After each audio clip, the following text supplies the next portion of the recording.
Hello, fellow pirates, and welcome back to Dreadlock Gaming. Today, I'm going to go over how to build ships, why I build ships the way I build them, just to touch some points about the thought process that goes into building ships to get the most out of them. What you should look at and what you should and shouldn't do whenever it comes to building a ship for the purpose that you want to build it for. Now, we're going to be looking at a lot of the shipbuilding menu and whatnot, and I'm going to be explaining things. I'll try to keep this as short and sweet as possible, but it may be a little lengthy, but I want to help people understand how things work and whatnot. So, let's take a look at a ship or two of mine and the way they are built, the way they are, and why. And then I will go into a ship that I am going to try out and how I'm going to build it and the process of what it's going to be for. So let's take a look at that.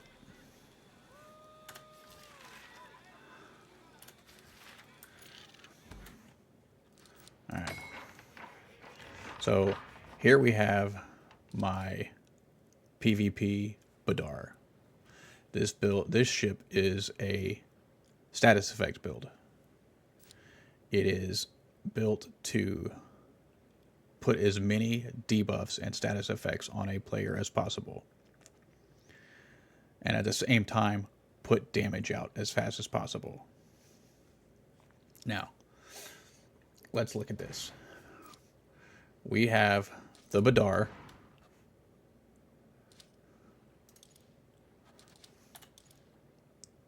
and we're looking at it because it's a small ship, which means it's maneuverable. It's a DPS ship, which means it specializes in putting out damage.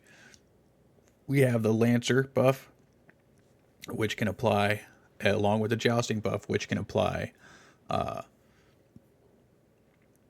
flooding immediately. It can also make you go faster whenever you're within 300 meters, so you can build up more speed to hit them harder with flooding, which can increase the damage of the ram by up to 150%, depending on how fast you're going. It instantly applies flooding. It instantly drops their armor by 300. Plus, if you're in rivers or bays that are landlocked inside the land masses, then you can turn faster and move faster. And that's a big thing whenever it comes to PvP. Lots of damage, putting out debuffs. So that's several debuffs right there, just from the ship itself. And then we look at weapons. We're using the Agni's Fury. And we're using that because it has a longer range than a Seafire. Its damage is slightly less, but that longer range helps. It's also puncture, so you have puncture and burning. And then we go, and that's on the front. And then we go with the Divine Thunders because they are lightning, electric, and piercing. Plus they have the 35% chance to summon a lightning strike if you hit a weak point. So that's a lot of damage. And then we have the Crouching Tiger, which does taunt and burning. So that's another burning weapon, and it's a taunt. So with weapons, you have piercing, electric, fire, taunt. So that's 4 just from the weapons. And then you have 3 just from the ship. And with the armor, we use the Black Prince because this is a PvP ship. 99% of the time, If you want to survive in a fight, Black Prince is the armor that you're going to go with whenever it comes to PvP. And you are going to combine the Black Prince with the rigging station, because with the Black Prince and the rigging station plus bracing, your damage is reduced significantly. I'm talking like 75% damage reduction if you're bracing at the same time. It makes you very hard to kill. Because you're healing a lot. And then we go on speed and maneuverability. So we have the secret cache, so that gives you turning speed and acceleration. The encumbrous part is not even a thing. Then you have what can we do to boost our status effects or debuffs. Charge stores. Increases the charge rate of a blaze, increases more damage by electric. Plus you have once something is stormstruck, with a stormstruck debuff, your next attack is going to do 50% more damage. And then we have Cannonball Charging Station. Increases the charge rate of Stormstruck on something that already has puncture. Increases the charge rate of puncture. Then you have Devil's Concoction. Increases secondary damage of burning weapons by 15%. Increases the max range of burning weapons by 15%. So that's more range on burning weapons and more burning damage. Then you have Copper Fastening Station. Secondary damage of electric weapons is increased. Range of electric weapons is increased. So more electric damage and better range on electric damage. So you're boosting everything. You're boosting all your weapon damage. You don't have, the only defensive stuff you have is your armor and your major furniture. Now, whenever the Christmas event starts on the 3rd, I will be hunting down a furniture, and I'll show you in the codex what that is, to probably replace the secret cache. And that is going to be this one, High Velocity Kegs. And it increases secondary damage of piercing weapons and increases the max range of piercing weapons. Every weapon on the Badar is piercing, except for the auxiliary. So that's going to be 15% more damage for all of those weapons and 8% more range for all of those weapons. I may also be changing out the front weapons for the Nashkar long guns. Ghastly Mending. 5% of damage dealt with this weapon restores whole health. When a weak point is hit, the repair amount is multiplied by 700%. So if you hit a weak point, you will be doing like 35% of the damage that you do to that weak point is healed to you. That is a significant amount of damage. Plus they're burning and piercing. So I may replace the dart gun with these on the front.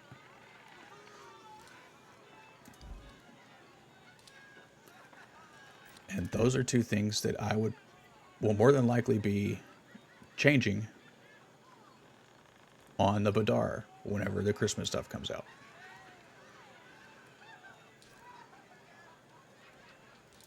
Another build I'd like to look at is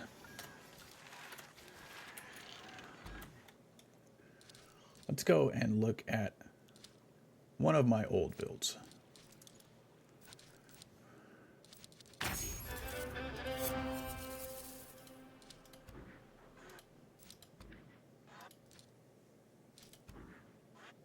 Here we go. My Fort Buster build and why we build it the way it's built.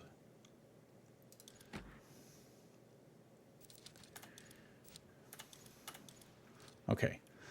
The Fort Buster build is on the Padawakang. It's a large ship capable of multiple enemies, or capable of taking on multiple enemies when properly equipped. This ship is built to destroy structures, and after the structures are destroyed, take on the ships that are incoming whenever you are doing a plunder. It's a DPS ship. It specializes in DPS and favors an aggressive playstyle. Detonate. Explosive hits have a 70% chance of triggering an explosion, which deals 1,000 damage within a 125-meter radius of a target ship. If target ship is ablaze, an additional explosion will trigger at a 100% chance per explosive hit.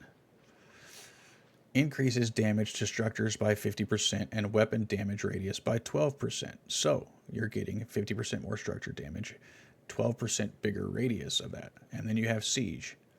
At half sails or anchored, increases weapon damage by 20% and decreases reload time by 15%. So whenever you're moving slow or you're stationary,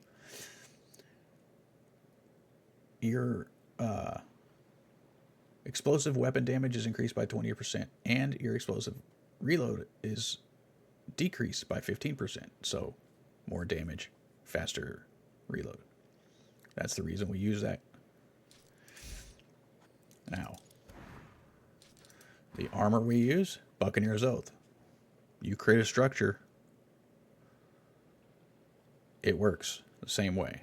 It's on any target, structure, ship, whatever. You get the blood and gold. So that's more damage, more armor. So more defense, more damage. And that's the blood and gold perk. Increases weapons damage and armor by 25% for 30 seconds whenever you kill a structure or a ship. That's the reason we use that. And furniture. We use the scoping station because whenever you hit a target more than 320 meters away, it gives you 100% more damage to weak points. Faster killing of structures. And then we go with... let's go over weapons first. We used to use the Twin Winch Ballista, but after testing with the speed and the damage difference, the Bane of Ten Suns actually does more damage because it reloads faster than the Twin Winch does to structures. Plus, if you line it up right, if you're able to, it's hard to do, it's very rare. You can hit two structures at the same time if you line up towers correctly.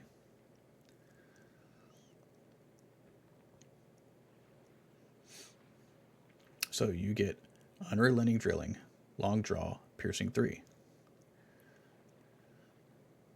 And then your Dardanelles the rest of the way around. They're explosive, probably the highest damage explosive weapons there are in the game, still. And the Leopold 3, though the Eye of Heaven would probably be better now, considering it continues to do lightning strikes to stuff in the area.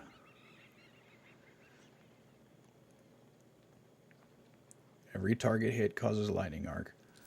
I will give that a try. I will probably change to the Tempest, or the Heaven's Eye, for this ship, because every target hit causes a lightning arc to strike the nearest enemy within 150 meters, dealing 2,500 damage, 2,500 electric damage.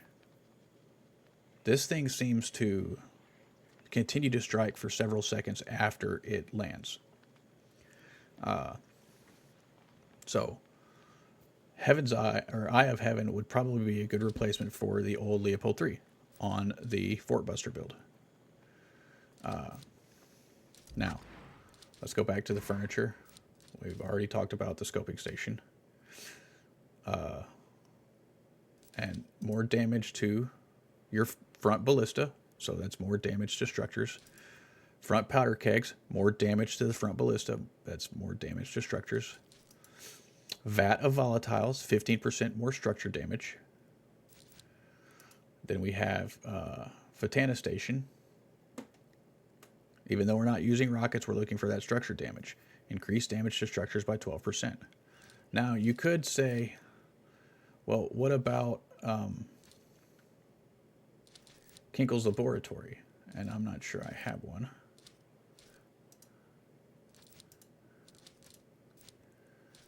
I don't know that I ever built one.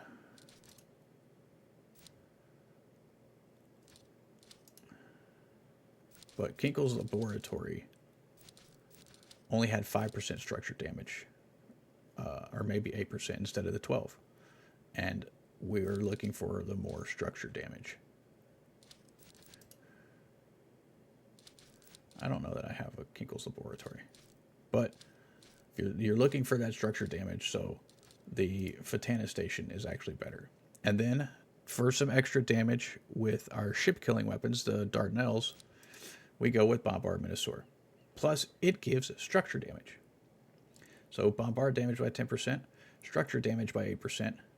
The repair stuff doesn't matter. So there you go on that build. The thing is, whenever you're looking at building a ship, I either use one weapon type, aside from your auxiliary, or no more than two. I try to stay like everything's the same all the way around, or the sides are the same, front and back are the same, or front is the same and the rest of the three are another. I never do like three, or like front is one, sides are another, back is another. I don't do that. You're spreading yourself thin on being able to maximize the ship. You want everything to work together. If it's a status effect ship, then you want everything to build off a status effect. How many status effects can I apply? Are those status effects going to work together? Stuff like that. If you're going for fastest kill, then you can give up some defense.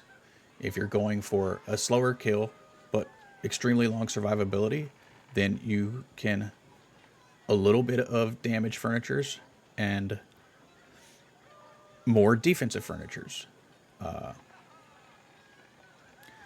If you're going for maneuverability and fast kill, then you can go for some speed furnitures and damage furnitures, and not have to worry about defensive furnitures as much. Now, a ship that I'm thinking about building is one to be able to solo Vikram.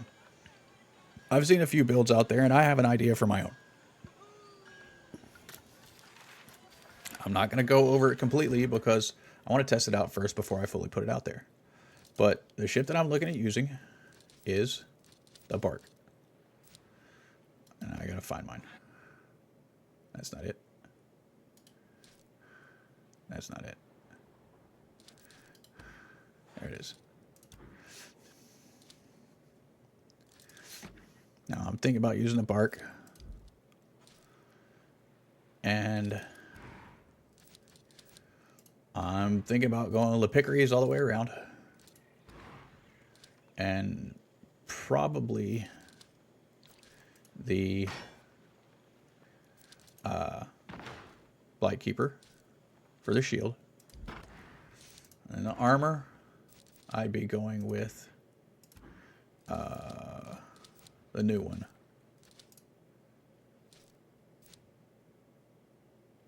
That's not it.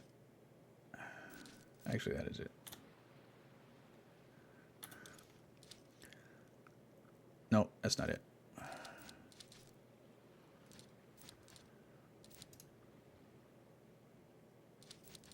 It's the new season pass one. There, that one. The Dark Meditation, because this is the armor that you would want to use whenever fighting Vikram. While bracing, reduces the duration of negative status effects by 10% of their maximum duration every second. His debuff hurts. You have the heal from the Bark, plus you have this, which can help get rid of the duration of his debuff. And then the furnitures I would be using, I would probably go with, because I'm using the Lepicaries, Lapotence,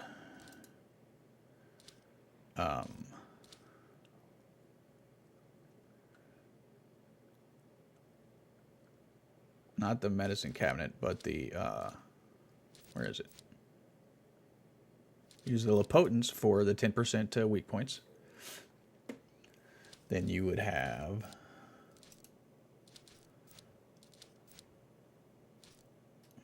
there it is. Plaguebringer's Ward. Long Gun Works.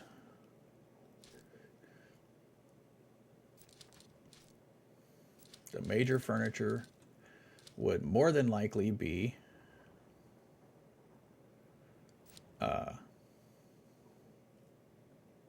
I don't know, maybe scoping station, maybe rigging station to help with healing at low health to outlive the damage buff if you can't cleanse it fast enough.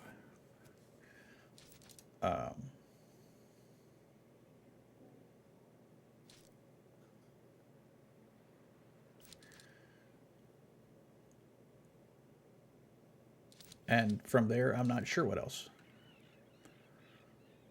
But I have ideas. And I will more than likely also throw on later, whenever it's available, the high velocity kegs to more damage from piercing weapons. So when you're building a ship, it's all about what is going to benefit what I want to use the most without cutting myself short. What works together the most? How do things complement each other? And it's you're not always going to use everything that's on a piece of furniture. Like if something has rocket damage, but also has structure damage, but you're not using rockets, but you want more structure damage. So you're going to use that item, even though you're not using rockets, because you're going to get the structure damage out of it. Things like that. I hope this helps. I hope that it can give people more of an understanding of how to think whenever you're building a ship. Don't overcomplicate things. Try to make it simpler. More isn't always better. So, what can I do to get the best result out of what I have and what I want to build? Should I go more damage? Should I go more DPS? Should I go more maneuverability? Should I go more whatever? Again, I hope this helps. Have fun building your ships out there, trying them out. Thanks for watching Dreadlock Gaming. Keep an eye out for more Skull and Bones videos coming soon. Hit that like and subscribe. Also, leave a comment and please watch till the end of the video. It really helps that algorithm. I'm getting closer and closer to having 500 subscribers, and that's a goal that I have. Share with your friends that play Skull and Bones. Tell them about my builds. If you like my builds, give them my YouTube. Say, hey, check this guy out. I like his builds. Thanks for watching. Remember, never give up the ship.